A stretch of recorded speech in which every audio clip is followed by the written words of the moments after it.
Hey, Cinemaniacs, welcome back to the Den of Sin with Devin and James. I'm Devin Lucas, and right here with me is my co-host, James Dufresne. How you doing, James? I'm doing good, Devin. It's been a little bit. I feel like I say that every episode. It's been a little bit, but actually, it hasn't been as long in between episodes as it had been. So I know we planned to do this episode specifically for a while now, but yeah, I'm excited to be recording once again. It's always a pleasure. So All right, I'm happy to be back with you too. And we're getting better. We'll get there. yeah, we're trying. We'll get into a groove, and hopefully everybody's still entertained when we do pop up. Let's hope. Well, for today's topic, this is actually going to be another one of our tribute episodes. Obviously, unfortunately, a tribute episode, although this is somebody who I've admired for a long time and would have probably at some point brought up for an episode anyways. Well, yeah, that's going to say is like, I mean, this is somebody that I'm sure we would have gotten around to very soon, even if they hadn't unfortunately passed. So Yeah. And of course, we are talking about writer, director, actor Peter Bogdanovich, who passed away at the ripe young age of 82 on January 6th of 2022. I kind of suggested Bogdanovich. There's been so many people that have passed lately, and we just lost Trumbull this week too. Is it Douglas Trumbull, or was that the son? Maybe. The special effects artist basically behind Industrial Light and Magic, and kind of the guy who kind of gave George Lucas his wings in a way, X-wings I should say. Perfect. But Ching. I would also love to do something like this for some of the other people, like Sidney Poitier is obviously a huge loss, and yes, maybe at some point we can do. I know that there's In the Heat of the Night is coming out on 4K very soon, which I plan to get. I've had it on Blu-ray, but I've heard that the 4K is going to come with the two other Mr. Tibbs films as special features, which were oh, cool. They call me Mr. Yeah, they call me Mr. Tibbs, and I believe it's The Organization was the third one, and I've never seen the sequel. So maybe sometime down the future we can make up for the lost time and do a little mini tribute to Poitier as well. But Poitier is an actor, of course, dying in, I believe he was 90. That's just far too long of a career to do in even probably 4 of our episodes. Absolutely.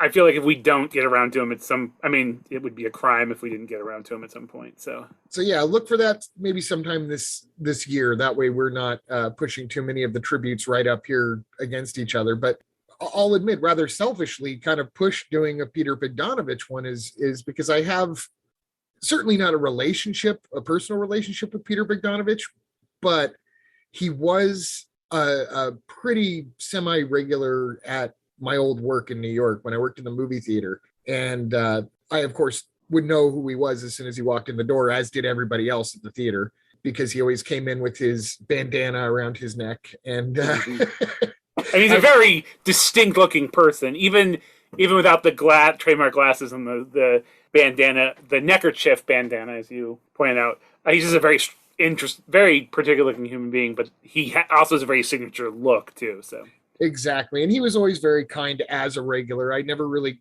got to know him. Like, I'm 100% positive he would have had no idea who I was had I approached him again outside of that theater, almost 20 years later. But when he would come in, especially if he came in alone, which he would occasionally during our 8-week Orson Welles festival, he was a little bit more approachable, and he liked to talk.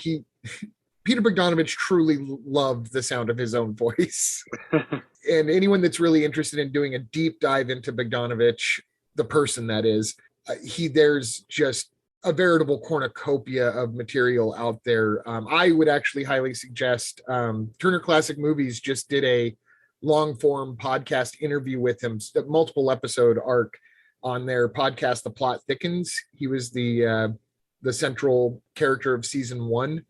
Which they've since gone on to do the making of The Bonfire, The Vanities, and I believe the Desi Lou story of Lucy and Ricky, or Lucy and Desi.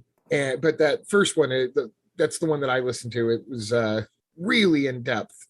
Ben Mankiewicz and Peter Bogdanovich, and I've listened to a few things since then, like the WTF with Mark Marone's really good. And if you're looking for like young whippersnapper Bogdanovich, there's also a You really just call him Marone? what is Mark it? Maron. Mark Maron. I knew that too. Why did I say Marone? Okay. I guess I The could have said Italian moron. film master Marone. No, I actually like him a lot, but I admit I've only been listening to the podcast for a couple of months now. Oh, wow, really? What, WTF? Really? That's interesting. I'm going to tell you a little secret here, James. Up until about a year ago, I didn't give a shit about most podcasts. That's understandable, I guess. But I always liked Mark Maron as a performer. Yeah, so, same. Anyways, he did like a full episode with Bogdanovich as the guest, and really kind of got into some of the particulars. And like I was going to say, if you want young whippersnapper Bogdanovich, there's a great interview on YouTube, the old Dick Cavett show, where he appeared with Robert Altman, Mel Brooks, and Frank Capra, of all people. So you kind of get to see him kind of being the pompous one of that group, and that's kind of a pompous group. Yeah. Indeed. But completely entertaining. Have we talked before about how insistent he was that he wore a bandana and that it was not an ascot? No. This is a touchy point for him, and I just want to bring it up because it kind of sums up his personality, I think. He started wearing a bandana around his neck when he was on the set of The Last Picture Show, which we'll get into in a little bit here, because he had heard it was a regular Texan thing to do. And the reason was, so I've heard, it gets pretty fucking hot in Texas when it's not, freezing cold like you've been in the last couple of weeks. But well, it's hot again today, so okay, good. Yeah. but cowboys would wear bandanas around their neck to keep the sun off of it and to wipe off sweat and whatever. And so that's exactly why he did it. He thought it was a nice touch. And then everyone would refer to it as his ascot. He would get really touchy about it because he would explain that an ascot is it's made of silk and it's a completely different thing. And he would say, I would never be pretentious enough to walk around wearing an ascot, not realizing it looked just that pretentious to be walking around in his bandana. But I think the point is the message that was being sent here on a personality level was that, an ascot, like we said, that would be a very pretentious sort of highfalutin film director thing to do, to wear an ascot. Whereas I think Bogdanovich was more along the lines of a city boy who desperately wished he was a cowboy, like a lot of his heroes. So it's actually kind of a sweet thing, at least as far as I see it. I mean, the thing is, though, like, we'll get into it when we actually start talking about the movie, but I think he'd had an affinity with Texas and the South, and even the West, and he definitely, with The Last Picture Show, it's like he really understood the South and specifically Texas. Like there's like this atmosphere and an attitude that's like really deep in that movie that you would think was filmed by an actual Texan or a Southerner. So maybe he did have some sort of spiritual affinity with it, but yes, it's a little bit of an affectation, the handkerchief, but. I think for a guy in his 80s, though, I thought it looked cool. So whatever. Do your thing. Do your thing. Don't let people judge you. I completely agree, and I am proud to say that I have stood close enough on multiple occasions that I could have just reached out and tugged it off of him, and I never did because for one thing, I probably would have gotten fired for touching Peter Bogdanovich. Yeah. But I always deserved it. Cool. Yeah, exactly. I would have deserved to be fired for that. You don't tug on Superman's cape. Dude, I literally was just about to say that.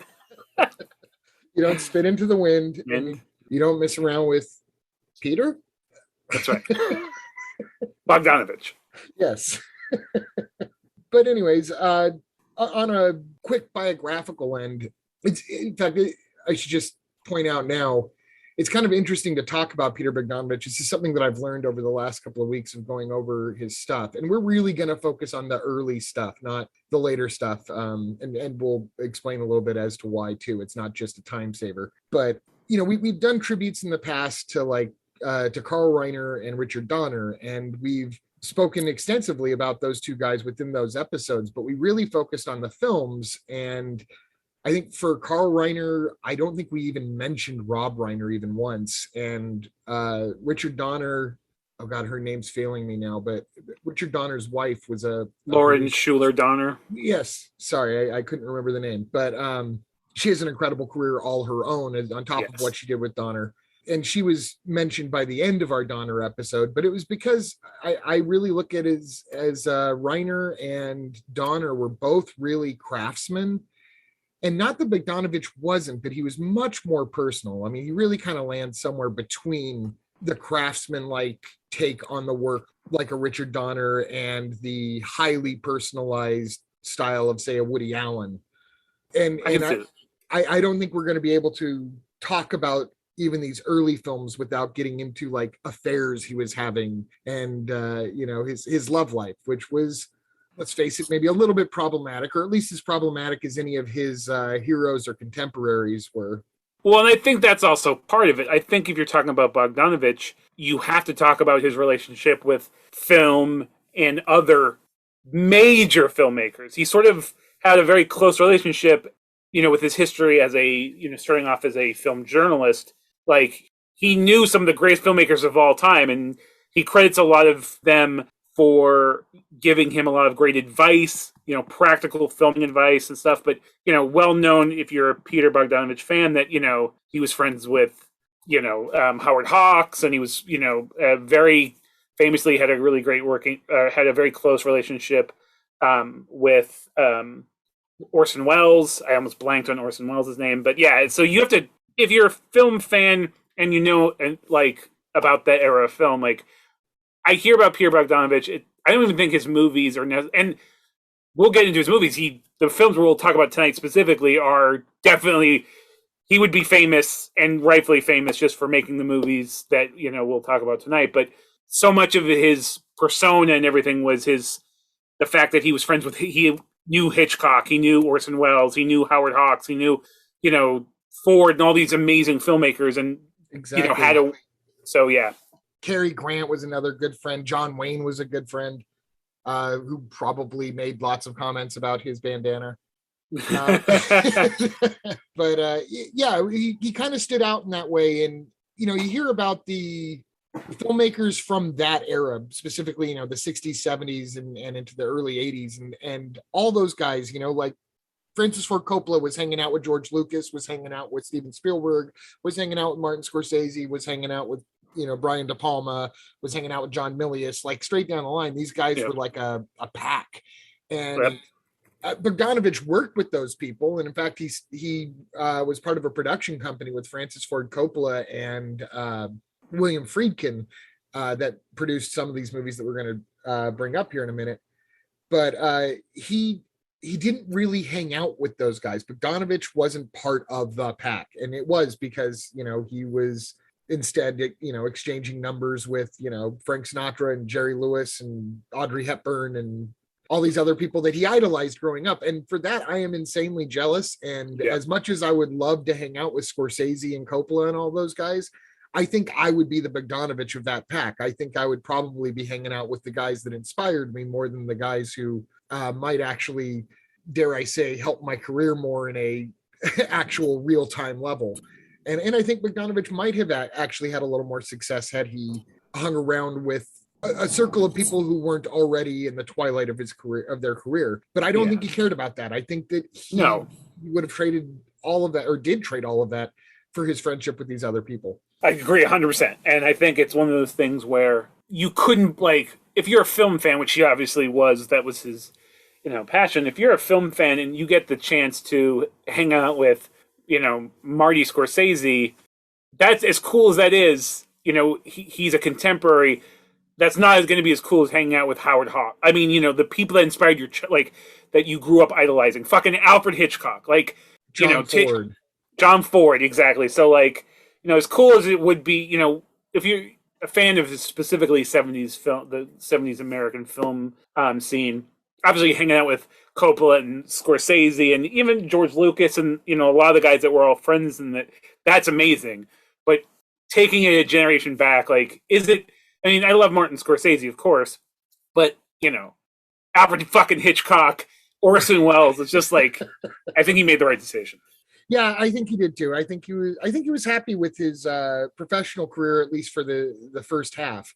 And then he, of course, I don't know how far we'll get into the tragedies of his life, which occurred in the early 80s. And that really derailed him both personally and professionally and financially, and just wiped him out. And at a certain point, Bogdanovich takes a lot of shit because, frankly, past 1985, a lot of his output was really like a lot of TV movies and stuff that just really didn't stand out. And it was because he needed the money.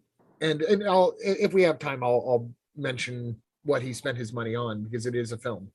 For now, let's start right here at the top with young buck Peter Bogdanovich working with Roger Corman, who of course is also the starting point for a lot of the other names we just mentioned. Exactly.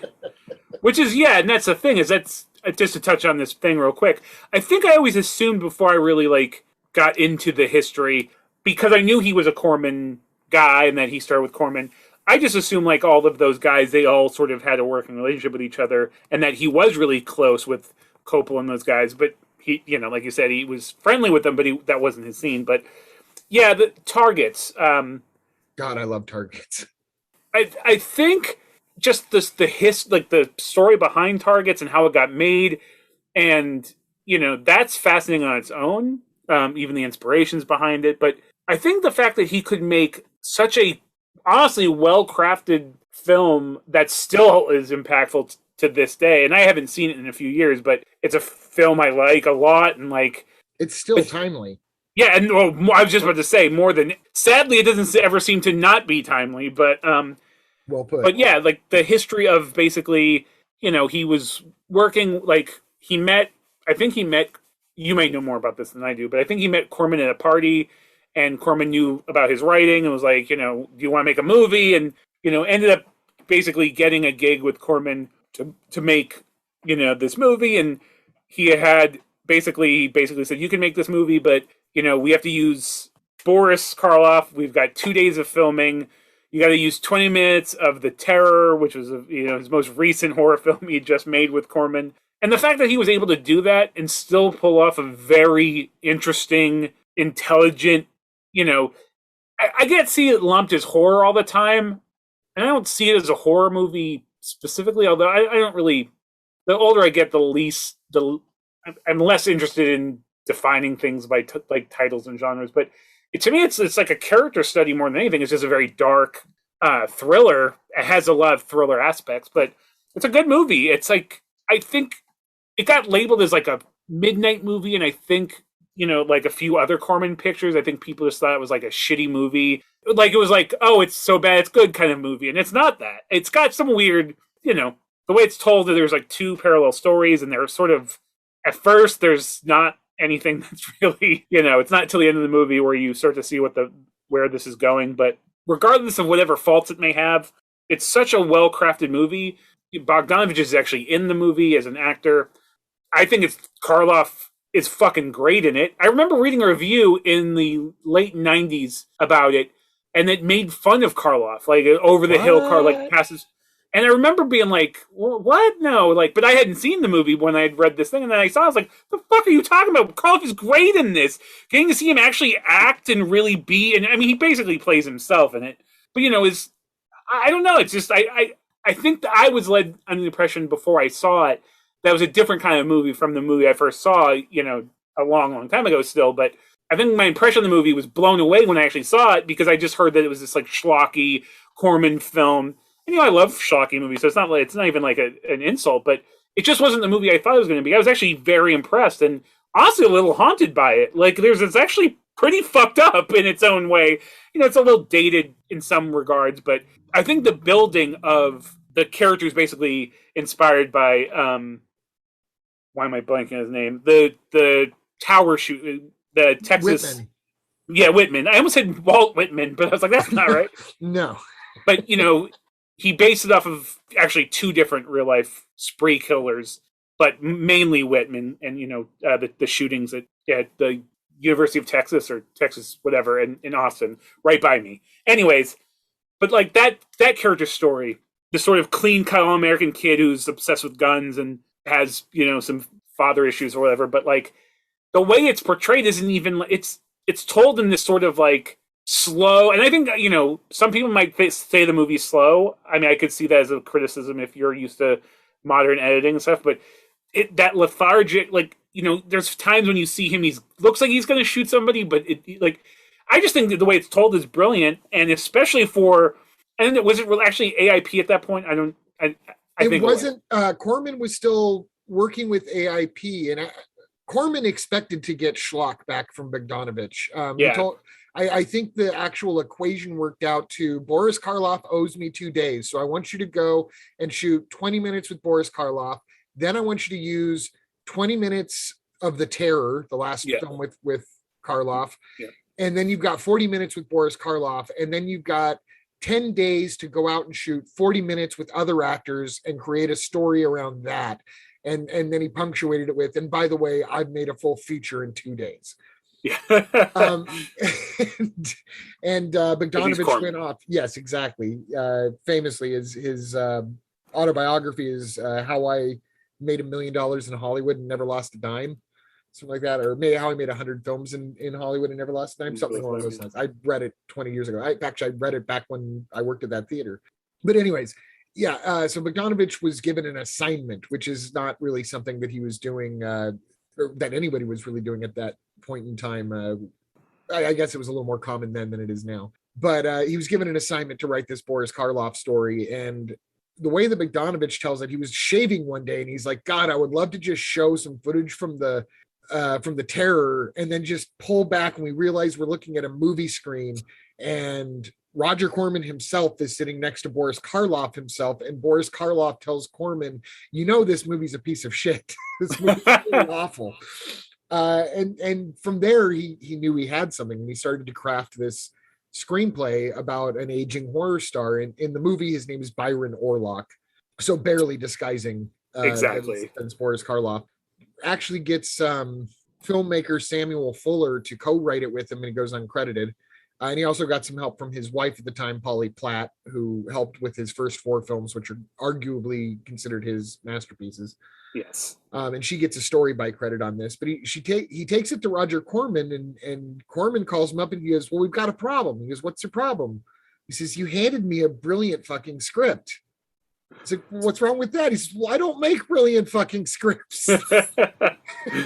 I'll produce this, but we can't take this to AIP. I think we've got to take it to Paramount or something. So it's actually not an AIP film, but it is produced by Corman, and they gave him a little extra money so that he didn't shoot everything with Karloff in 2 days. He got 5 days, with exactly. Karloff.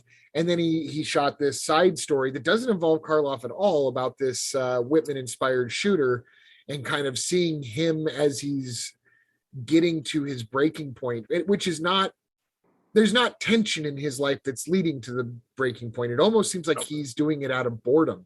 Yes. I've heard some people speculate that he was a Vietnam veteran, but the movie came out in 1968, and I don't think that people's heads were there yet in 1968, at least not when they were shooting it in 1967, and he's writing it probably in 1966. So I don't think there's any kind of like a Travis Bickle sort of ticking time. Yeah, I never got that anyways, yeah.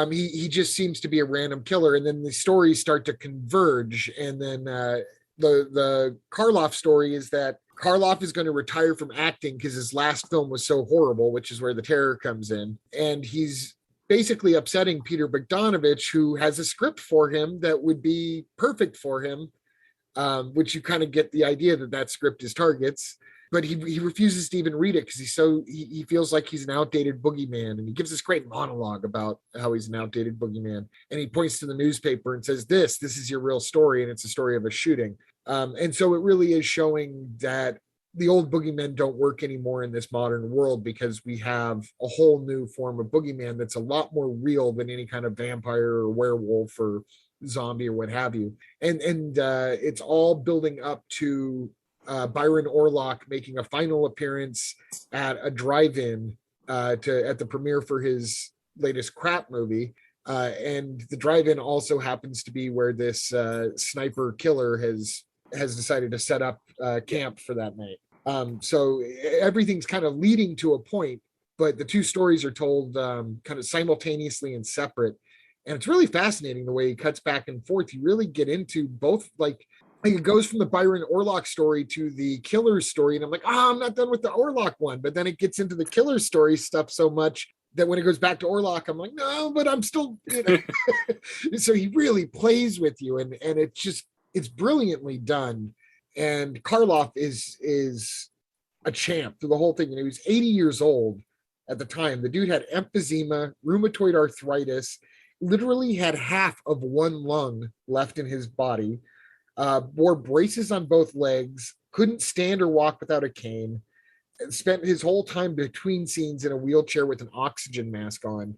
And meanwhile, as soon as they call action, he's giving like basically his best performance since Frankenstein's monster, I think. Agreed, 100%. I think he was on record with Bogdanovich as saying, like, you've given me like a huge gift. Like he's like, this will be my last movie, because he knew, like, one, it was going to be his last movie regardless, but, you know, in the way of saying, like, I'm glad this was the movie I could go out on. And, like, although I think unfortunately he did one more like bad Mexican werewolf movie. Yeah, I think so. Half of one lung costs money. That's 100%. Poor guy. But yeah, I think he was robbed of an Oscar nomination for that. I don't know if he was robbed of a win. I don't know who won in '68 actually off the top of my head, but he was at least deserving of a nomination. And you know, he ad-libbed that moment. There's a great moment. Bogdanovich's character and Karloff's character get drunk together and they wake up in the same bed in the morning. And Bogdanovich wakes up with a start because he woke up next to Byron Orlock. And so you're laughing because, you know, that's generally funny, you know. But then Byron Orlock gets out of bed because someone's knocking at the door and he's walking across the room with his cane and he's moving as slow as Karloff does. And he crosses past a mirror and he makes himself jump. And apparently that was improvised. And that to me is like the comic moment. That's great. So he had some moderate success with targets. Like you said, some people just didn't quite know what to do with it. It wasn't given the prestige that it probably deserved. It kind of, I wouldn't categorize it as a flop of any kind, but he was able to get onto his next project, which is the one that really put Peter Bogdanovich on the map. And rightfully so. Yes. And that was, of course, 1971's The Last Picture Show. Now, I'm assuming you've seen this one. Yeah, it's the only Bogdanovich film I actually own. I own Targets, I think, on a Corman collection, but I was trying to find it before we recorded this, and I couldn't find where I had it. But I'm 95% certain I own it in some form. It's one of the few films I own digitally because it is on DVD, and I have it on DVD, but my DVDs are in a place where I can't even get to them. But it doesn't have any release on Blu-ray or anything yet. Whereas Last Picture Show, of course, has a Criterion collection. Criterion, yeah. It's for the longest time. You know, I don't want to. I hate. I have a tendency for hyperbole, anyways. But we both do. That's why we podcast. That's right. That and we're middle-aged white guys, so you just kind of exactly. It comes with the. Yeah. I think legally we're obligated. But the first time I saw The Last Picture Show, I was like, "That's got to be in the top five best movies I've ever seen." And that's before I lived in Texas. But you know, I know people have compared it to Citizen Kane. Like, there's some. I mean, I've heard that there's some thematic similarities. I would have to, read more into it, but that's obviously in the annals of film history. Like, that's kind of a lofty statement. I think it was just the black and white. And it was Wells who suggested the black and white too. Peter went to him for advice and said, how do I get the film to look this way? He wanted it to look sharp and like they were flat. And Orson Welles told him there's only one way to do it, and that's in black and white. He also went on record as saying, this is an actor's movie, and so it has to be in black and white. And Bogdanovich asked, well, why does it have to be in black and white? He's like, name one great performance that isn't in black and white, and Bogdanovich couldn't do it. I think if we gave it half a second thought, we probably could, but not if Orson Welles was the one asking. Exactly. Exactly. Obviously, especially now, there's been, decades and decades of brilliant movies in color. But at the time, Bogdanovich couldn't come up with an answer. But I will say I can't find fault with Orson Welles' statement, because I mean, the acting in the movie is fantastic. In fact, It's some of the best acting I've ever seen. 100%. In fact, there's two scenes, which again was for two of the supporting actors who I believe they both won. Yeah, it won supporting actor and actress, and rightfully so, well deserved. But yeah, before I pontificate about it, because I kind of went off and started the discussion on targets, why don't you tell me your thoughts on? Well, this was, I think it was the first Bogdanovich film I ever saw. It may have been Targets. It was around the same time. Like one led me to the other, But God, you've got. Let's see. This is just almost kind of a partial cast list. You got Sybil Shepherd, Ben Johnson, who was the best supporting actor winner that year. Cloris Leachman was the best supporting actress that year. Timothy Bottoms, Jeff Bridges, Randy Quaid, Ellen Burstyn, Eileen Brennan, Sam Bottoms, and Clu Gulager, who took me a while to even realize that was Clu Gulager. Like I'd been a fan of other stuff starring him without realizing, oh, he was the asshole in Last Picture Show. Oh man, that scene when he tells her to get out of the car, you want to, what a scumbag. Anyways. But great acting. So exactly. I mean, he's fantastic in it, which is what I mean. I like the actor so much, but I hate him in that movie because he's just greasy and such gross. A prick. Yeah. He's having an affair with Sybil Shepherd's mother, played by Ellen Burstyn, and then when she's out one night, he comes in looking for her, and she's not home, so he sleeps with her daughter. I mean, it's all quote unquote consensual, but yeah, like yeah. I mean, it's hard because. Sybil Shepherd's character is, I think, the most complex in the movie because, and she makes a lot of stupid decisions and she's very selfish but she's also misguided by her mother. Exactly, and almost society, but she's trying to find a man who's going to take care of her. She's also trying to take that next step into adulthood and womanhood, and she's trying to, she's just trying to find herself, and she's basically trying to ensnare a man, and she goes with this older man who's has this sort of sexual power, and he's very this kind of bad boy guy who works for her father. So she's sort of the one that's she's almost like at the beginning when they she's home and he comes over to see her dad, and she's sort of it's like a Lolita type of scenario where she's sort of putting out the energy, but then realizes what a mistake it was, because I think she's still a young girl. She doesn't really know what she wants, and she also doesn't know how the world works. But it's a brilliant scene, and it's a powerful scene, and the acting is really good. But you hate Clu Gallagher because he's so cold to her after he basically sleeps with her in the pool hall. But yeah, it's a powerful scene, and Clu Gallagher is great in it, but he's fucking despicable, and you want to murder him. So.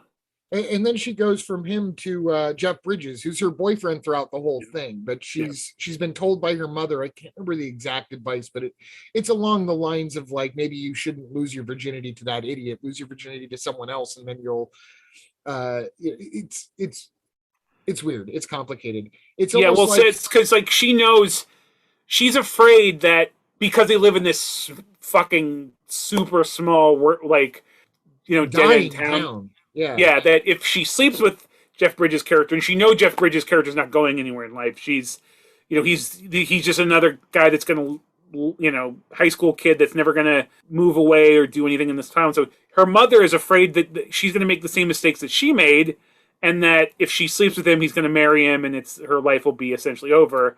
And, as unfair as that is to poor Jeff Bridges' character, she's coming at a place of her own personal experience and stuff. And again, the film is very layered. There's every character, there's more to it. And, even a lot of the adult characters, a lot of things are inferred, and nobody in the movie is 100% good and nobody in the movie is 100% bad. They're just human beings, and they're all trying to find their way. And it's heartbreakingly sad in lots of ways, but it's there's a real genuine honesty and stuff to it. And just about, especially for the Jeff Bridges character and his friends, I don't know the actors' names. Who Tim Bottoms? Yeah, thank you.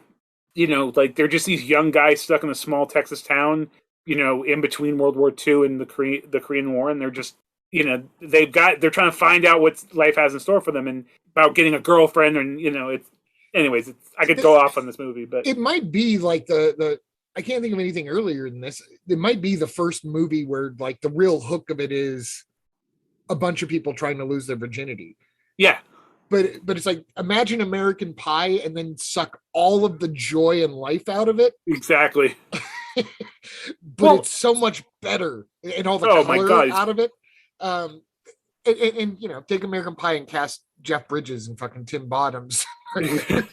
Well, I think most amazing cast. But one of the, she's, she won she's the best supporting actress winner that we mentioned earlier. But Cloris Leachman's character is this middle-aged lady who's like in this like kind of loveless. She's just this sad, lonely old lady. Her husband is she's not even that old. No, well, that's the thing is she's like younger than me, and yeah, she's younger than us. Yeah, but she's the old, like she's sleeping with Tim Bottom's character, who's a teenager, a high school kid. But the whole thing there is that her husband is the local coach, and he basically tells this kid hey, you take my wife to this doctor's appointment because I got stuff I got to do, and the big game is coming up, and blah blah blah. I can't do it. So he ends up, basically she says like she wants him to. She's just lonely. She's a lonely lady. Her husband doesn't have any time for her, and they basically start this illicit affair. This 40-year-old woman and this high school kid, but it's the loneliest, saddest.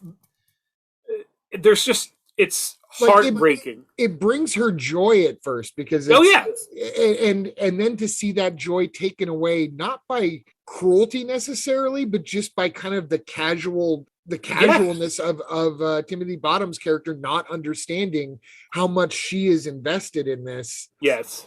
There's a scene where she repaints her room because it's the color that he likes, and she's sitting there waiting for him to show up.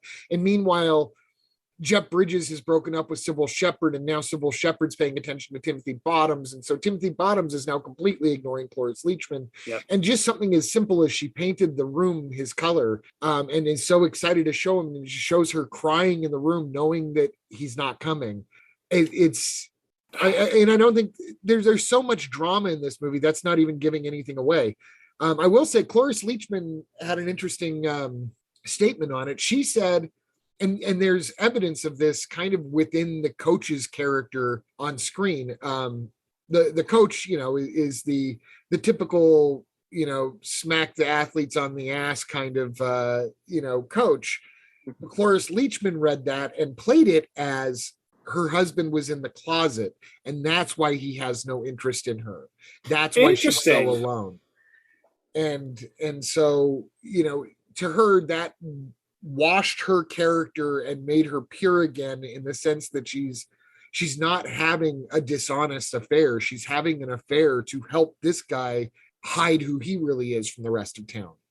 Interesting. I've never heard that, but that's... And not that he isn't an asshole either, but everybody's playing their quote unquote part in this town. And then you got Sam the Lion, who's kind of the father figure of the town, played by Ben Johnson, who is the one that everyone goes to for advice, and is also the one that scolds people. At one point, he gets mad at everybody, tells them they can't come into his pool hall anymore. And it really is like these guys are like on restriction from going downtown. It's like they've been put on a timeout. They're like deeply sad because that's all this town has is the movie theater and the pool hall and the diner. Yep. And they're all owned by Sam the Lion. So and the thing is, I just have to talk about this scene. There's a sequence when, basically after he sort of reconciles with them, because basically, and this is important, and I'm blanking on the kid's name. Is it Eddie? Which kid? The kid. So there's a kid in the thing who sort of, he's mentally, he's got like learning disabilities. He's Sonny's brother. Yeah. Tim Bottom's brother, who's actually played by his real life brother, Sam Bottoms. Oh, I didn't know that. Oh, yeah. That's interesting. But basically he's this kid that like, he has some, he's mentally handicapped. He has some learning disabilities, whatever. And he's sort of the butt of the joke, and a lot of people sort of mess with him. But they basically try to get him to sleep with a prostitute. It goes really poorly. The prostitute slaps him because he Finishes in 2 seconds. He's exactly. And so they come back to the diner, and it's not even his son, but he's like almost like a surrogate father figure to him. Basically, like Sonny's parents, and I don't know why I can't remember the brother's name, but Sam Bottoms. Their parents do live in the town, but they don't live with their parents. They never explain that. Yeah, exactly. I was gonna say I don't know if I missed something there, but it's explained in like a 2-sentence thing, and his father does show up at the dance exactly, at one point, and it's the most awkward sort of, hey yep. Son, how you been, and then see you later. So Sam the Lion really is kind of their father figure. Yeah, yes, 100%. And but there's a scene where after he basically takes the boys fishing, I think. Yeah. And he basically has this whole monologue about how, he had this love in his life, and it's one of the most fucking he has a line about isn't that fool, I forget the actual wording, but I'm not going to go into the scene itself, but there's a scene where I remember the first time I watched it, I got like chills just because it felt so like the wisdom of Solomon. It just felt so honest and real, and it was just exactly. You'll know it when you see it without us telling you the content 100%, because it's just immediately like, oh my god, this shot, this location, this everything about it. Exactly. Yes, exactly. And Bogdanovich says it was a moment that the movie god smiled on him, because if you watch Ben Johnson's face while he's describing the love of his life, how they used to go skinny dipping, she got him to skinny dip in that creek, and that's what he was saying was, can you imagine how ridiculous that is, but the sun actually came out from the clouds and lights him while he's talking about this lost love, and it's talk about happy accidents. That's just one of those great moments of film. That the sun coming out probably won Ben Johnson the Oscar. Well, that and the fact that he's brilliant. And one thing that I do love is that, and I'm sure I'm trying to do some of my homework too at this point, but Ben Johnson didn't want to do the movie, turned Bogdanovich down like 13 times. Yeah. And finally he was just like, there's just too many words. So Bogdanovich, who was friends with Ford, called him up and be like, hey, Ben Johnson. Ford, you mean? I mean, yeah, John Ford. What did I say? You just said Ford. Oh, John Ford. He called him up and said, like, he doesn't want to do the movie. And, he's like, he always says that. So I guess he called him and was like, what's wrong with you? Don't you want to make, do you want to play second fiddle to John Wayne the rest of your career? So anyways, Ben Johnson called Peter Bogdanovich back and he's like, you sent the old man after me. I love that. I know. So good. But he still didn't want to do it. And I guess Bogdanovich just kept breaking him down. So finally he just agreed to do it without even like kind of saying he would do it. But it's just insane to think that he almost didn't do the movie. And then, in that point too, he was, Bogdanovich told him, like, you will win an Oscar for this. This is, for guys his age who'd been in Hollywood or been in acting for so long. And he probably thought that was something that was well past his, outside of his life anymore. Yeah. And Bogdanovich knew, like, no, man, this role can fucking win you an Oscar. And he was right. And he did. Yeah, absolutely. Now, before we move on from Last Picture Show, I feel like I'm contractually obligated to ask if you've seen Texasville. I when I was looking up his filmography, the title sounded, if you'd asked me if I seen Texasville, I would say, oh, it sounds familiar. But then I looked up the movie and I was like, I definitely have not seen this movie. You probably saw the previews for it because we were, I think I was about 11 or so when it came out. 11, 12. It came out the same year as T2. So, that tends to be like a marker in my head. Right. And it was a sequel to The Last Picture Show. And I fell on the sword for the both of us and made myself watch Texasville. It's actually rather hard to find. But I had it on DVR from a long time ago, from like 2 Februaries ago. I was like watching, I'm like, holy shit, this might have been recorded on the same day as today, like 2 years ago. And I never watched it because it has a reputation and it's nowhere near as good. But it does have some moments. No Bogdanovich movie is really completely bad in my mind. I know that some people will disagree with me on that, but most Bogdanovich has at least something to it. And Texasville has something to it. It's a little disappointing to see where some of the characters were taken. It wasn't Bogdanovich doing it though. It was, the original book for Last Picture Show was written by Larry McMurtry, Exactly. who famously also went on to do Lonesome Dove and Brokeback Mountain. And McMurtry, I guess, had turned the Jeff Bridges character, Dwayne, into a lead character in like another, I think it was another 2 or 3 of his later novels. And so this was the second one, and Bogdanovich made it straight off of the book, and he just shouldn't have. There was no call for it. I don't know if the book is as bad as the movie, but the idea of like all these kids and like all these teenagers and all these sort of like just barely reaching middle-aged adults in Last Picture Show and being so really kind of obsessed with sex on a certain level, but in a time when like they're basically living, like they're watching the tumbleweeds literally. Yeah. That all seemed to ring true to me. And then having the same sort of thing in Texasville, where now Texasville takes place in the 80s, and Dwayne has started his own oil company. He's deeply in debt, and Sybil Shepherd's character comes back to town, and that's really, you know, that's the fireworks and blah, blah, blah, blah, blah. But they make the characters still be sex obsessed, and the town has actually grown since the Last Picture Show, and it seems like there's other stuff to do. And so now it just kind of seems more skeevy. Yeah, and the thing is, the way I always read it, and why I think the sexuality in it, the sexuality, especially for the time, was like nuts. Well, yeah, it was kind of scandalous, actually. Like, yeah, but to me, the sexuality part of it was about mature. It was about, like you said, which you point out brilliantly, is that again, part of it's just boredom. Like, there's nothing else to do in this town. But it's also about finding yourself, and that's that next stage. These are high school kids who are about to go off to truly be adults, and part of being an adult is sowing those seeds, or like, you know. And for Sybil Shepherd, it's not just about sex. For her, sex is leading to security, to a man that will take care of her, to her making her mom happy.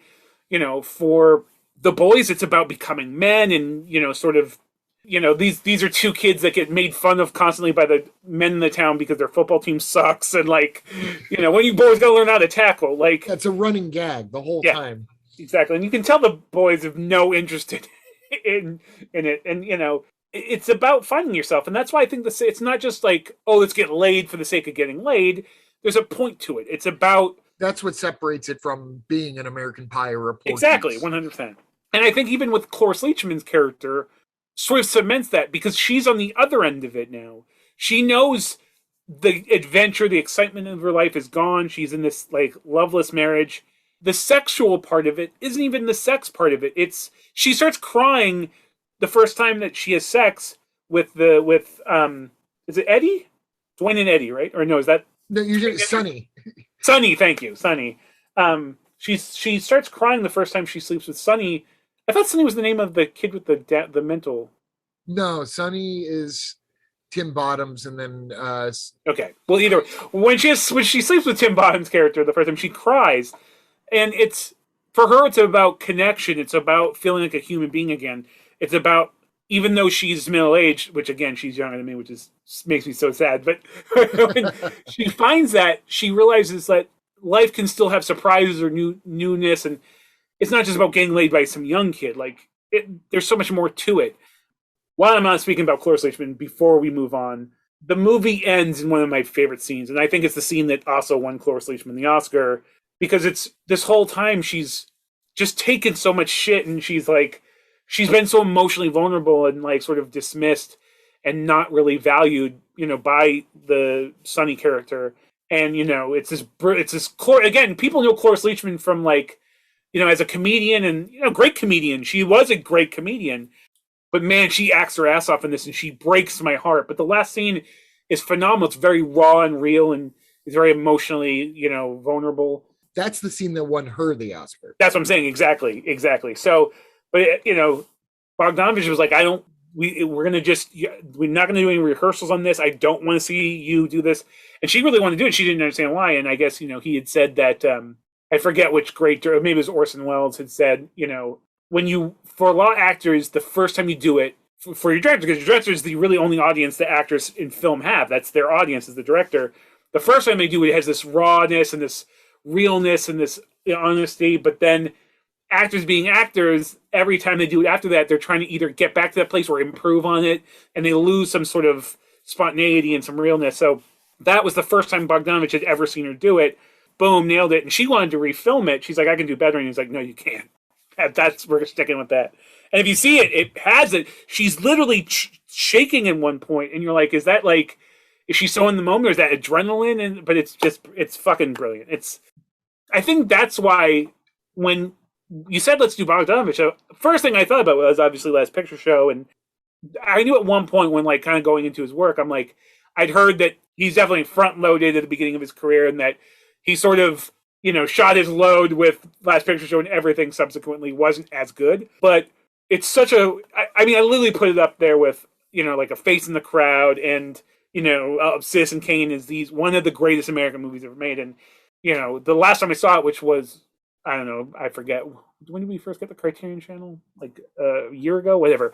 The last time I saw it, I was still just as enamored with it as the first time I saw it. And it's a movie that never gets old. And yeah, it's 2.5 hours, and I will sit there. Like if it's on, I will watch it from whatever point it's on. And like, yeah, I don't care how long it is. You feel there's a little bit of an almost voyeur feel to it. It feels like I am looking through the window of these people. 100%. Yeah, I mean, I could go plot point by plot point because there's a lot of interesting things and a lot of sadness and spoiler. I mean, this movie's 50-something years old, but the kid with the mental disabilities, Sonny's brother, he dies. And his death is so... Like, the people in town hate him just because he has learning disabilities. At one point... He's just different, yeah. And at one point in the movie, like, he basically just takes this little girl for a ride, and they don't really go into it a lot. But, like, the mom is like, that is, like, molesting my daughter, though there's... That's a different character. That was one of his schoolmates who does that. Oh, was it? Yeah, it's not his little brother who does that. His little brother's the one that's always, like, sweeping in the middle of the street in a dust storm. That's right. That's right. Okay, yeah. But it's another kid at school that has a hard time connecting with girls, who ends up kidnapping a girl, and he never goes through with it, but he's arrested. And it's just a part of the sorrow of this town. But yeah, anyways, his brother dies, and the town is like, well, he was an idiot. Like, they don't give a shit, and they don't have him to kick around anymore. And he was the butt of the jokes. Anyways, he was the guy that they thought it would be a gas to go get him a hooker. Obviously wasn't ready for that step in his life. God, I could have sworn that was the same character. Wow, maybe I need to rewatch it again. But yeah, anyways, but it's just so the whole movie is heartbreaking. But so first off, we didn't even really mention, outside of talking about like the luckiness of the sun disappearing and reappearing behind clouds, but the fucking movie, I mean, it's beautiful to look at. It's black and white in this desolate Texas town, but it has its own beauty, which is a lot like a movie we'll talk about in a second, actually. But it's just a great movie. Before we move on, I have two things I want to say about absolutely Last Picture. For one thing, and this was true of Targets too. I just it seems more prominent in Last Picture Show. The first of like many like Bogdanovich isms, which really became popular for other people to use as well. All the music comes from the cars and the radios and people's homes. And yes, like there's no score to Targets or Last Picture Show or to most of Bogdanovich's movies. Certainly none of the 70s stuff, up until he does a musical, which we may or may not get into. But yeah, all the music comes from the radios and from the cars, and it's all Hank Williams and Roy Acuff and Tony Bennett covering Hank Williams at one point, because he wanted to show that the rich people listen to a different music than the poor people in town. And within like a year or two, George Lucas completely ripped it off and used it in American Graffiti. Yep. Well, it's funny though that, because I was about to say, it is very interesting the fact, like you said, it's all coming from sources within the movie. It's not just like music being played over what you're seeing. It's literally coming from the scene. But it's literally almost like nonstop Hank Williams. And I love it, because the first time I saw it, I didn't know that. And I'm a big Hank Williams fan. And I was like, dude, the soundtrack is amazing. And like I said, even like you said, Roy Acuff and a lot of 50s, country, which is sort of one of my weird, one of many little weird obsessions. But yeah, you and I share that in common for sure. But yeah, just the soundtrack, the quote unquote soundtrack is incredible. I mean, again, I will admit that I haven't seen probably the majority of his films, which I didn't really realize that until recently, but I can say unequivocally, it is easily his best movies. It's just a brilliant film, top to bottom, like based off of a novel. But I think everything that really stands out from it was the choices that Bogdanovich made. But great movie, great cast. Sybil Shepherd, who's very, very complex, and it's just a great performance. She's also very, very cute in the movie. He fell head over heels in love with her making that movie, yes, which I is totally understand. It destroyed his marriage, but it didn't destroy it right away, which is kind of weird. But I think he justified it as what filmmaker doesn't fall in love with his leading lady or some sort of like bullshit like that. There's a lot of that kind of talk going around it, and we all. I don't know. I don't want to speak ill of the dead, and certainly Sybil loved him to this day. She's still like they were good friends. Yeah. So it didn't hurt Sybil in any way. It did hurt his ex-wife though. Do you know who Bogdanovich was gonna cast in the Sonny role? A complete unknown at the time. I don't. John Ritter. He really wanted John Ritter to play the Timothy Bottoms role. I'm going to be honest. I'm that kind of breaks my heart. Right? I'm like, okay, I love Tim Bottoms in that movie. Yeah, he's great, fantastic in it. But John, that is maybe one of the greatest what ifs that we've ever talked about. Speaking as somebody who literally, Jack Tripper was the first fictional character as a kid that I was like, even more than the Fonz. Something about Jack Tripper, and then to just know what a great human being he was, and that he had this sort of, and I don't know, this is a John Ritter podcast, but we should do one soon. I love John Ritter. I would like to do John Ritter, and he's in a couple of Bogdanovich movies later, but Last Picture Show escaped him, fortunately or unfortunately, depending on the way you look at it. But it certainly would have been an interesting parallel universe to visit and see John Ritter in that movie. Absolutely. Interesting. That's a good fact. I had no idea, but I thought you would find that interesting. I wanted to make sure I got that in, because that's one of those things that, like, 2 hours from now, I might have gone, oh, I meant to mention John Ritter. But before, so you have editing power, so you could have just put it in, and I could listen to it like, what? I don't remember that conversation. But I wouldn't have gotten your reaction. That's the key. True. But to moving on, just before we make this too much about Last Picture Show or Texasville, before Last Picture Show even comes out, so really before Bogdanovich is even like the hot shit of Hollywood, just based on the reputation that Last Picture Show was starting to get before its release, he was suddenly in demand with some of the bigger actors of the time who wanted to work with him, and one of those was Barbra Streisand, and just kept on like, I want to do something with you. What are we going to do? And so that ended up becoming his next film, What's Up, Doc, which he was shooting while Last Picture Show was like being nominated for all the Oscars and everything. So it's weird actually to think of him working on that and not being, quote unquote, Peter Bogdanovich yet. Yeah. But have you ever seen What's Up, Doc? No, it was what we a little bit of a inside baseball sort of thing. I was going to try to watch it before we record this. I just didn't have the time. Given the time I had, I was like, well, let me watch a different film. But I like Barbra Streisand. I think Barbra Streisand's film work in this period was she was always good, and I like the sort of source material kind of comedy. Like, I'm going to watch. Here's what we'll do. I will watch it between the next time we record, and I will give you my opinion on the next episode. All right. The beginning of it, just to see, because I do want to watch it. And knowing like it's between this like 4-film chunk, I was like, I do want to see it. So I will have nothing to add to this portion, because the only thing I know about it is the 2-minute trailer I watched. Well, it's a lot of fun. It's a slapstick comedy, or not a slapstick. It's a screwball comedy. There's a difference. Slapstick's more like Three Stooges.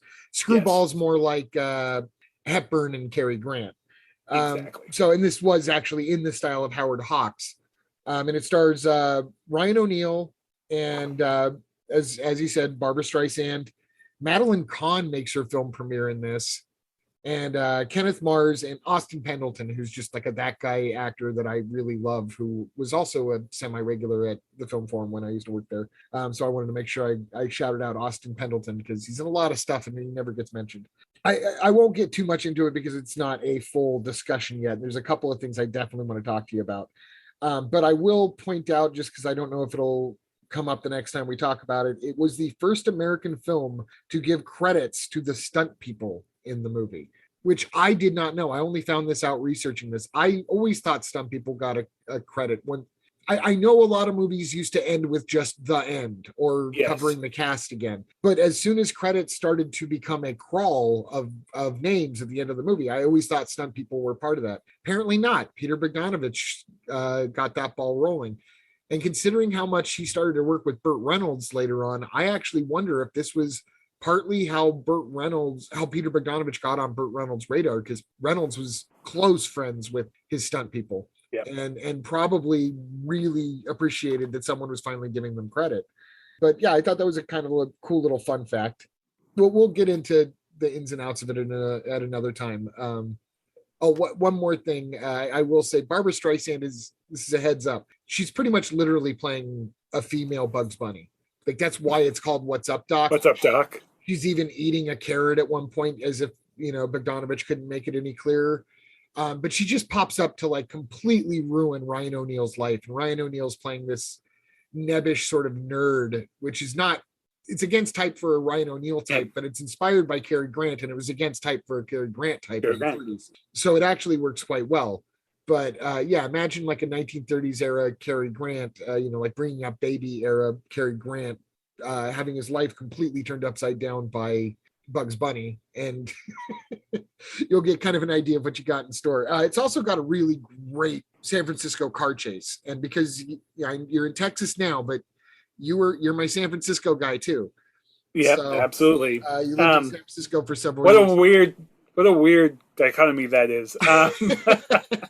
From experience, I will tell you. But I mean, the thing is, like, if you see if you see anything from it, you can totally guess the vibe right away. But when I first saw it, I was like, why is this? I mean, there can be no other source for What's Up, Doc than Bugs Bunny. So that's why I was so curious. But I keep on waiting for her to go, nah, ain't I a stinker? Because I mean, that's what she's doing to him. She's just being a stinker in this guy's life. and there's there's a love story in there too. So it's not completely she's not completely destroying his life. She's just changing it in ways that he didn't want. It's which is what exactly. The wild, untamed female comes in, the wacky female, and the straight laced guy and this whole that movie's been made a few times. So. Yeah. There is a funny scene at the end, though, and this is not a spoiler. It's just a line delivery. But at one point, towards the end, Barbara Streisand says to Ryan O'Neal, "Love means never having to say you're sorry," which was famously the tagline for the movie Love Story that Ryan O'Neal had just become a major movie star over. And so O'Neal replies, "That's the dumbest thing I've ever heard." Which it is, because the first time I ever heard "Love means never having to say you're sorry," I think I was a little kid. I was like 10 years old, and I was like, that's not true. That's bullshit. Somebody, yes, exactly. My dad says sorry to my mom all the time. All the time, exactly. Now, to move it on then, we'll come back to What's Up, Doc another time.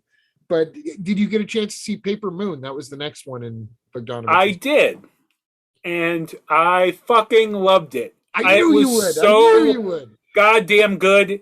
It's going to be a movie now I probably revisit even pretty soon. Yeah, I'm dying to show it to my 13-year-old stepdaughter. I think she would love it.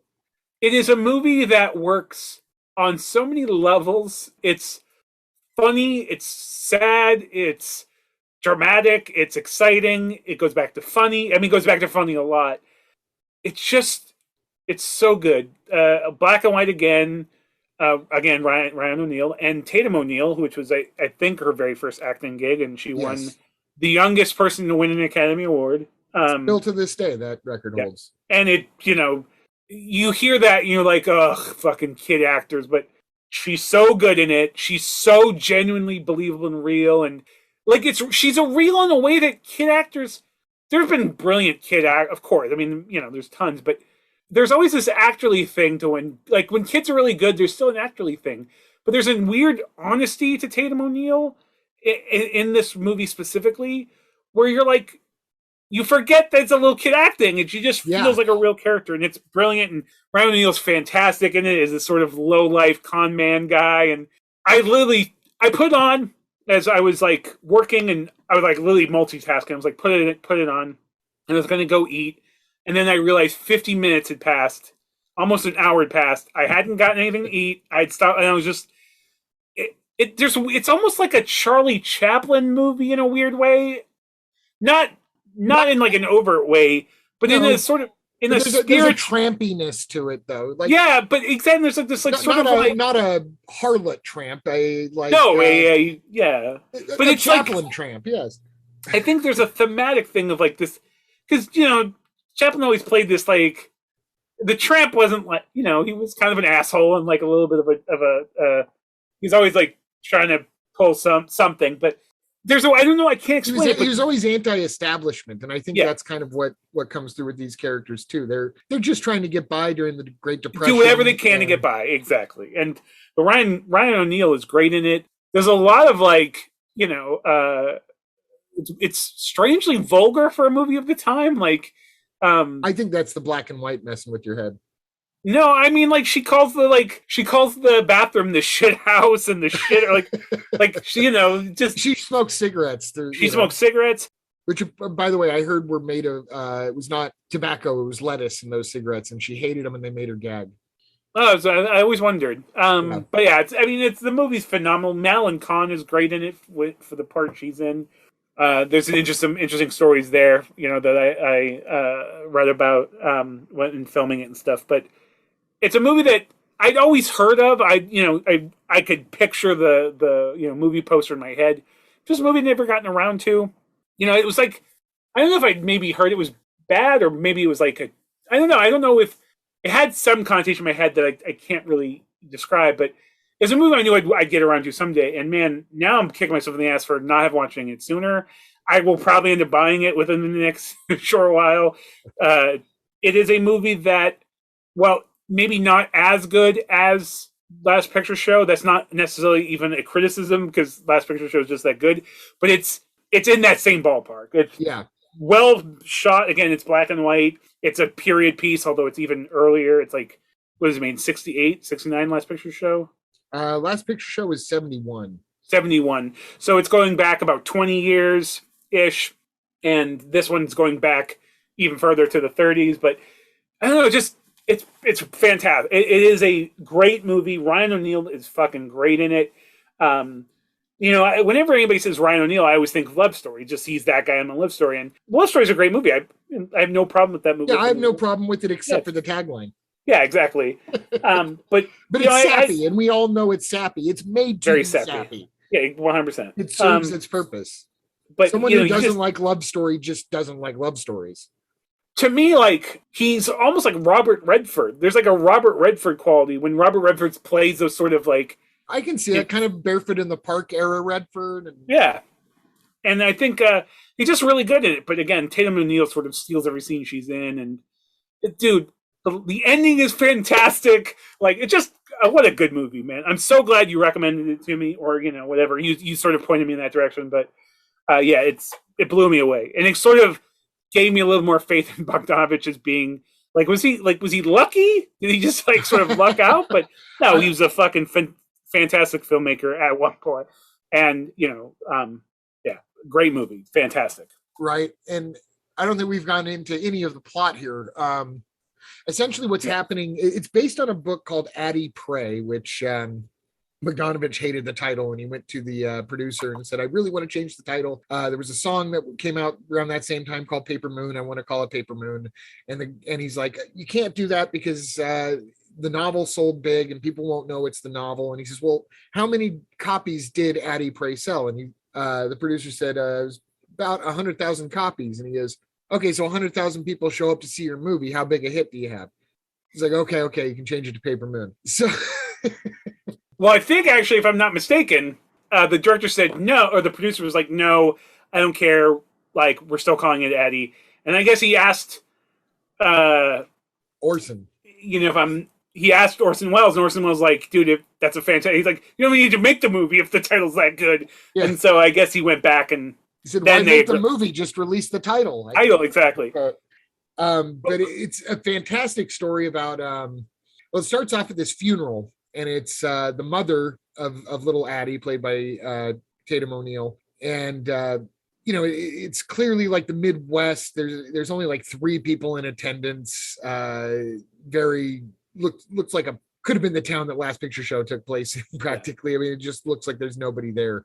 And Ryan O'Neal pulls up in his jalopy with car making all sorts of sound and whatever, and interrupting the whole service. And he comes up and he steals flowers from one of the other graves and takes it to this grave.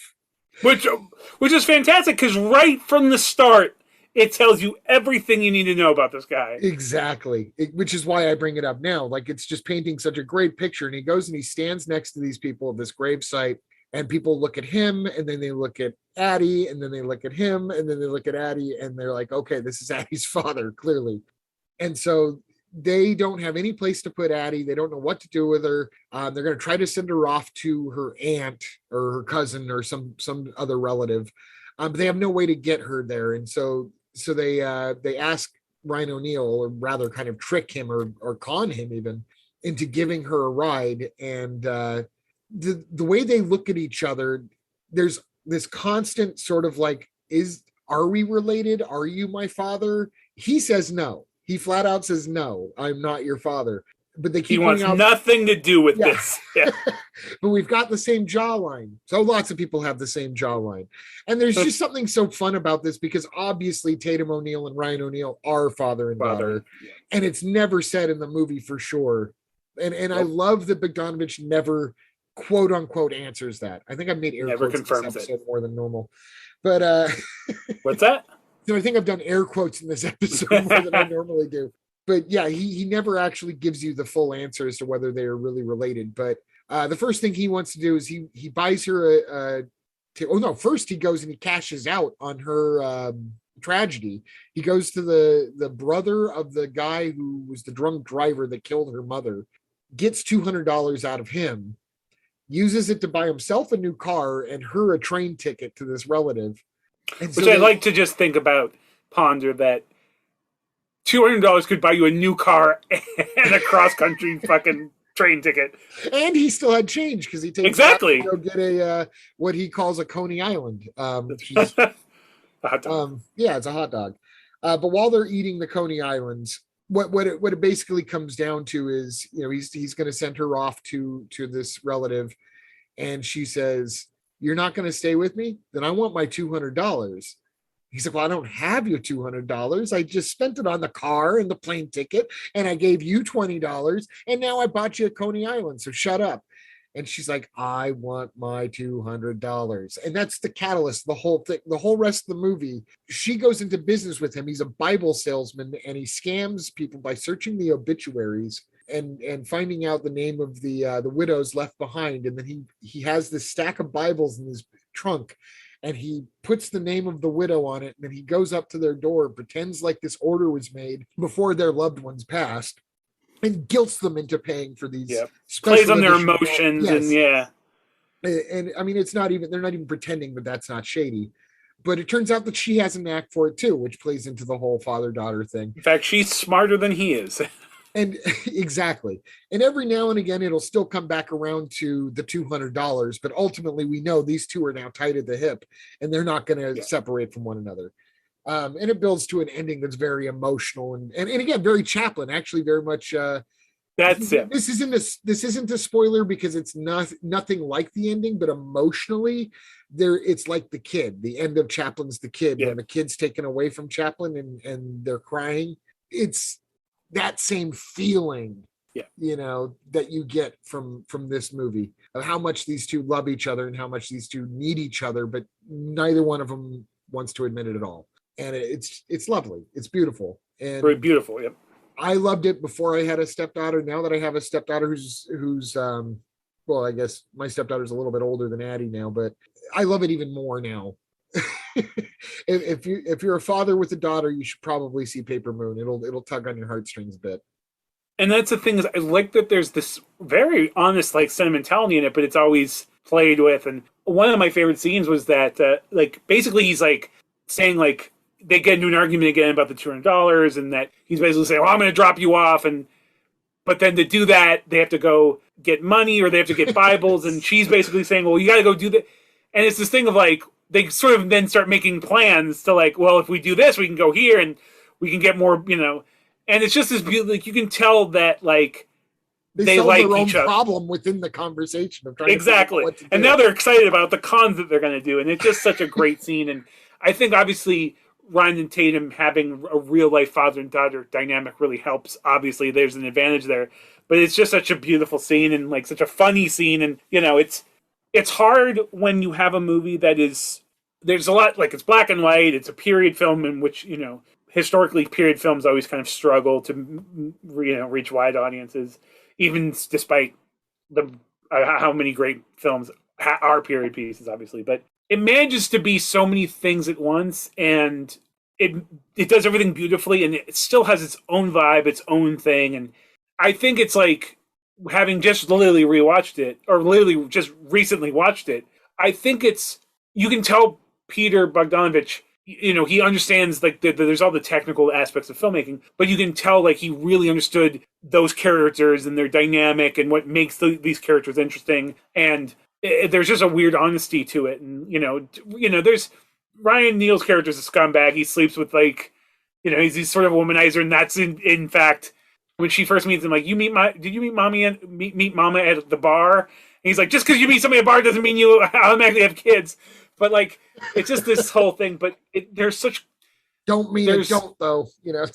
Exactly, don't mean it don't though. But it was just a great. I think the characters are so brilliant. And you know, at one point, a very young Madeline Kahn, she is a dancer at a circuit, like a carnival, and basically Ryan O'Neal sort of falls for her, and now he's going to take her. And then Madeline Kahn has this little girl that I don't know what she's supposed to be, like her ward or like her maid. Was it a maid? Yeah. Okay.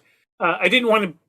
The little girl is black, and I was like, if it wasn't a maid, I would have felt weird. Like, anyways, but yes, but like the two little girls start to hatch this plot because, in fact, I think her name is PJ Thomas. I think the young actress who plays the maid, she is great in it too for the short scenes she's in it. But she hates Madeline Kahn's character so much. In fact, she basically refers to her as one thing. She's like, you know, chicken shit, and the white part on top of chicken shit. She's that kind of white, and this is brilliant dialogue. But like, she hates Madeline Kahn because Madeline Kahn's like this like kind of scummy. She's opportunist. Opportunist, exactly. Yeah, you know, she uses her womanly ways, but there's this great scene where she's like, what'd you say? Let me sit up front. What, why don't you let me and my big tits sit up front? And I just like, well, it's such a crazy line. But she's great in it, but you know, it's, you know, she plays this kind of scumbaggy character. But anyways, it's just like, there's so many. A little scumbaggy, you know? Exactly. I mean, Jesus, Ryan O'Neal and Tatum O'Neal's characters are even Addie is kind of each other. Yeah, they're all conning each other. And it's great. There's some really sad behind the scenes stuff on it. I don't know if we want to go too deep into that, but behind the scenes stuff, I didn't hear anything about that. Well, Ryan O'Neal, it's frequently said Ryan O'Neal was his worst enemy. Heavy drinker, heavy drugs. Yes. Just not a good actor. I mean, good actor, but not a good actor. But the story that I read was, and apparently this was recounted to Tatum O'Neal by Vivian Kubrick of all people, because Tatum O'Neal had completely blocked it out of her head. Wow. But Tatum was visiting the set of Barry Lyndon, which of course Stanley Kubrick directed, with starring Ryan O'Neal. She has no firsthand memory of this, but according to Vivian Kubrick, I have a quote here. I'm going to just read it as it's quoted. Ryan O'Neal had been so upset that Tatum had been nominated and he hadn't, that on hearing the news, Ryan had socked his daughter. Tatum had blocked that part out. When Tatum won the award, becoming at age 10 the youngest person to ever win a competitive Oscar, neither of her parents were in attendance. Whoa, what? How did I not hear that? So there's a dark side to this as well. And they've since, they've patched things up. Tatum O'Neal has famously had her own demons to wrangle with. Yes. But they ended up just in the last 10 years or so, they did a reality show, because of course they did, of their reconciliation and them for the first time clean, trying to be father and daughter again. Well, that's good, I guess. Right. It makes me dislike Ryan O'Neal quite a bit on a personal level. And I wasn't even sure whether or not to bring it up, but I feel like in a way it's less honest to leave that out. Exactly. Yeah, exactly. And yeah, I mean, it is what it is. That's unfortunate, but God, dude, that's got to be one of the more scumbaggy things I've heard from Hollywood though in a while. Like, yeah, that's so petty. Ugh. Anyways, but still a great movie. Still, I think, probably the last, just looking at his filmography, probably the last truly great movie he made. I could be wrong about that. I mean, I think he made some decent movies. It was well, maybe not coincidentally. This is what a lot of people talk about is the Polly Platt factor. Polly Platt was his costume. Was a costume designer when they first met. She became his production designer, starting with Targets and all the way through till Paper Moon. And by then, the affair with Sybil Shepherd had gotten so serious that Polly Platt finally left him, because she wasn't going to take the whole like, well, I'm a director and this is my leading lady thing. Yeah. Like I said, none of these people that we're talking about are really none of them are saints. No. But anyways, that was when Polly Platt finally had enough and she called it quits. And so people basically say that when Polly Platt left, so did Bogdanovich's talent. And there's a lot that you could argue between the lines of like how much of that talent was really Polly Platt's to begin with then. I think that the movies are so incredibly brilliant that there's no way that this was made by one brilliant person who happened to be married to the director. I think it was a partnership, and I think that he suffered in not having that partnership. And the first thing he makes without Polly Platt is a complete and total vanity job for Sybil Shepherd called Daisy Miller, which I finally saw. I had never seen it before because period dramas really aren't my thing. It's a weird movie. I actually enjoyed it. And I think that it gets a bad rap, but I think it gets a bad rap because it's Bogdanovich going to do another movie with Sybil Shepherd, where now she's the star, and Polly Platt was cast aside. And so I think that the gossip made people dislike the movie unfairly. That being said, it's just not generally my choice of genre as to what I go to on a Saturday or Sunday night. The producer, Frank Yablans, when he saw the first screening of it, Bogdanovich asked him, "What do you think?" And he said, "It's all right." He says, "That's all you have to say is that's all right?" He says, "Well, what do you want me to say?" And finally got out of him, "It's fine. It's good. But you're Babe Ruth and you just bunted." And I think that sums up what Daisy Miller is. It's a strange movie. And if you like Bogdanovich, you should definitely see it. It's out there. It's available. There's probably a director's cut somewhere lost in a can somewhere that's 10 times better. That seems to be the case with a lot of Bogdanovich from this period. I think it gets a bad rap, but I'm not going to get into it too deeply because we've gone on so long. And like I said, it's not really the type of thing I love. I will say though, before we close up, the next film, which was another At Long Last Love, 1975, a Cole Porter jukebox musical starring Sybil Shepherd and Burt Reynolds. I think there's no way that you're not bringing this up tonight. I have to. It's practically impossible to find. Apparently it was released on Blu-ray about 10 years ago and almost immediately went out of print. It also stars, by the way, Madeline Kahn and Eileen Brennan and John Hillerman. There's a version of it on YouTube. That's all I've ever seen of it. And it's one of those shitty, like, they've blasted out the center of the screen and it's a little off center and it's sped up by like just a notch and whatever they can do to get around the copyrights of it. So it's really not the ideal way to see it. I would kill to see this in the theater though. I thought it was so fun. I thought it was so dumb. But I think that they kind of intended it to be that way. they did live recording of their voices on the stage instead of, lip syncing, which is what they do with most modern musicals. Bogdanovich being Bogdanovich, everything's a tribute to somebody else. So this was his tribute to kind of the Fred Astaire, musicals of the 30s. And they all sang live on set while they were dancing, while they were acting. And he just doesn't have actors who have voices that are able to carry it off. And so it all comes off as if everybody has the worst voice. And I actually think that had they been able to do it in a studio and give it some production value on the sound, they would have ended up with something a lot more successful. And Bogdanovich has kind of said as much too. But what's really interesting about it is kind of the history of the Prince, is that he put out a test screening. It didn't do very well, so he cut it by like 3 minutes, released that, but didn't have time enough to even watch it himself before it was released. So the version that got released to theaters was the shitty version. It completely tanked. The studio buried it, wanted nothing to do with it. He actually wrote an open apology for the film in like the Hollywood Reporter. It's like took out a full page ad saying, "I'm sorry, the movie was not the cut that I wanted.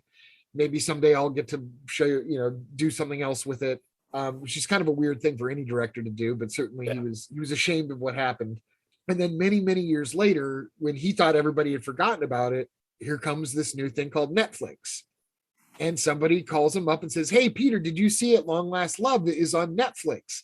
It never, it might have been one of the first movies put on maybe beta, but it had no other release other than that. When I say it was buried deep. But when Netflix was first starting streaming, again, about 10 years ago, they were going through and finding like all these old studio movies that nobody had released. And they were basically beefing up their library with it because they weren't producing anything of their own yet. And they were just a startup. And so Bogdanovich goes, "Well, I haven't seen At Long Last Love in a long time. I think I'm going to go ahead and watch this and see if it brings back any memories." And he's like, "I've never seen this cut. Who cut this? What is this?"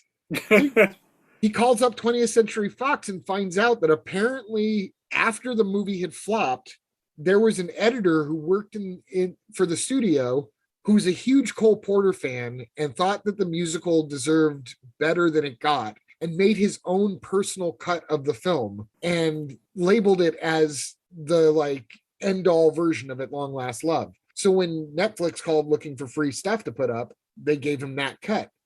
And Bogdanovich loves it so much that it's now the official cut of At Long Last Love. That's awesome. I never heard that. Unfortunately, this his guardian angel, who was a big Cole Porter fan and an editor at Fox, passed away a couple years before he could be recognized for it.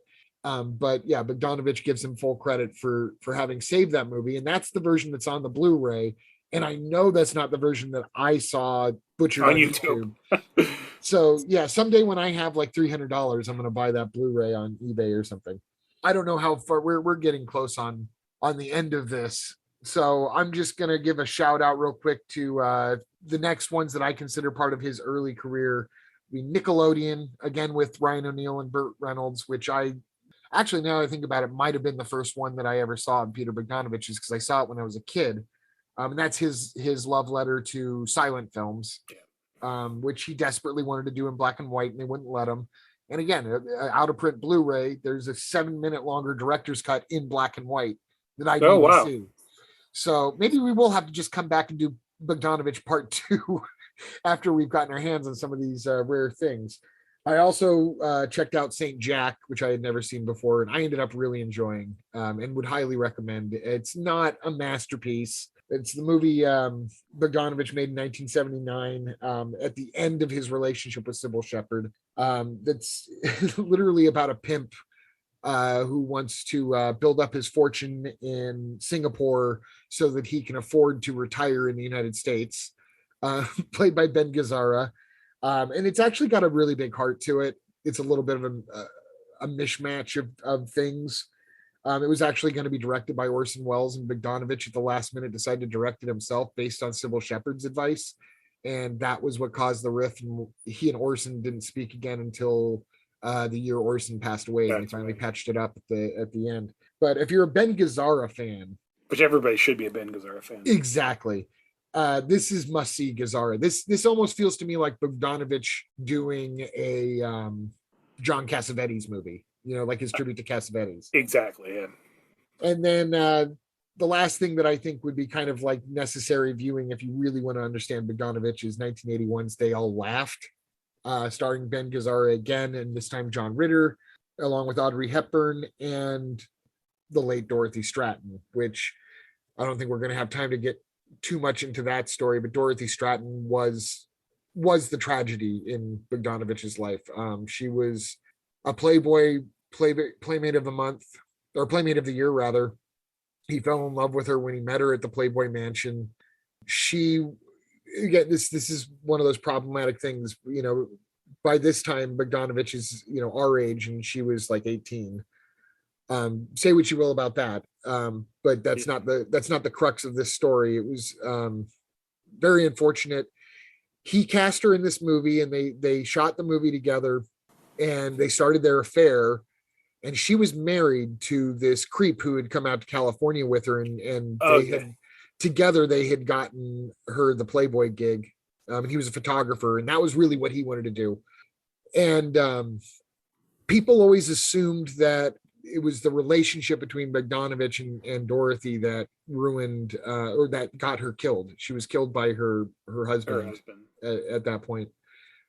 And Bogdanovich has later revealed that he thinks that he was responsible in a different way for it, because he actually seemed to be fine with the fact that she was leaving him and moving in with Peter Bogdanovich. What got him upset was that Hugh Hefner, he had shown up at a couple of Playboy parties because that's what he did. He was a photographer.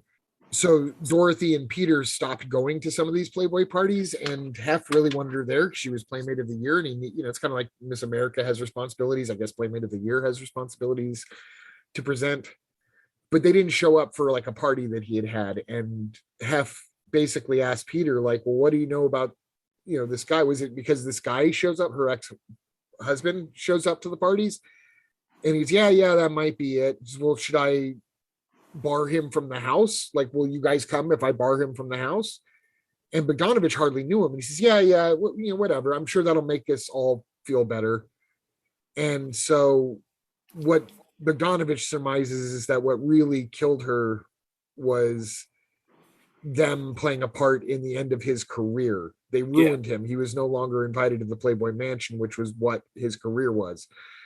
So it was some great true crime documentaries about this. Yeah. Yes, and he does get into it in the interviews that I mentioned before. He gets into it a little bit with Mark Maron, but he gets into it heavily with Ben Mankiewicz on that Inside Story Turner Classic Movies thing. Anyways, I don't want to end this on too much of a bummer, but just murder and sadness. But anyway, no studio would release At Long Last Love. And so Bogdanovich ended up buying it himself, distributing it himself. Nobody went. It's a really weird movie. People like Wes Anderson and Noah Baumbach praise it. Quentin Tarantino praises it. But most people, I don't think, really fully understand it. I finally saw it, and I found it entertaining, but I also see how confusing of a film it is. It was after that, he did Mask, the Rocky Dennis story, which has a lot. Which I think is the most contemporary film of his I've seen. Yeah. But really after that, he bankrupted himself on doing the Dorothy Stratton thing, and was just kind of on a personal level completely destroyed too, especially with feeling that he was responsible for it. If he had just responded to Hugh Hefner differently, then things might have gone very differently. But his career never really recovered from that, and he ended up doing a lot of TV movies and things for money, and he kind of had a resurgence in the last decade or so of his life. He had a part on The Sopranos. He started to act a lot more. He finally started to direct some things that he was more in charge of, like The Cat's Meow as an example. It kind of felt which like I heard was pretty good. Yeah, I never saw it, but I heard feels like vintage Bogdanovich, but I haven't seen it in a while. I don't know if you have anything to add on. No, because like I said, I mean, the thing is, for the longest time, and it was the thing I thought about earlier this afternoon, is the thing I most associate Bogdanovich with is documentaries about filmmaking, specifically like the 70s era, the sort of, what is it? The new Hollywood era, whatever. Yeah, New Hollywood. Yeah. That's really because he's always that talking head in documentaries. And oh, I mean, he's been in some phenomenal documentaries. He's been involved with some, documentaries, but he's just always been, into me, more of a talking head even than a filmmaker. Yeah, he's a film historian. Yeah. You almost get the feeling, and I would compare it to Tarantino in this sense. I think they would rather watch movies than make them. Movies. Yeah. I think, I don't want to say anything too crazy. Let me just say, Peter Bogdanovich definitely earned his place in cinema history because he made a few phenomenal movies. But yeah, you can tell he loves movies, and that even if his latter work didn't show the promise of his early work, every time I've ever seen an interview with him, he's always has a lot of knowledge and a lot of interesting, things about Hollywood history or just even his own experiences. So, it just, looking at his filmography today was very educational because it was oh shit, I didn't know one. I didn't even literally know half of these movies existed. I've never heard of these movies, but didn't realize how, that he tailed off like that. But again, Paper Moon specifically, as having just literally seen it today, cemented the fact that he's definitely had, whether it was, he shares the esteem with Pauly or whatever, but he was a brilliant filmmaker at one point, and it's sad to see that he passed away this year. 2022 is already off to a crazy start, taking people from us, but yeah, no shit. That's how it goes. But anyways, yeah, it was very exciting. I figured even if he hadn't passed away, we would have gotten around to this because he's very important. And yeah, but yeah, and I think we should revisit. I think we should sort of some of the more obscure films, or like you said, the ones that are sort of out of print or hard to get to. And like I said, I will watch What's Up, Doc before our next time we record, and I will share my feelings. All right, cool. And I'd like to see Nickelodeon again. I rewatched Nickelodeon.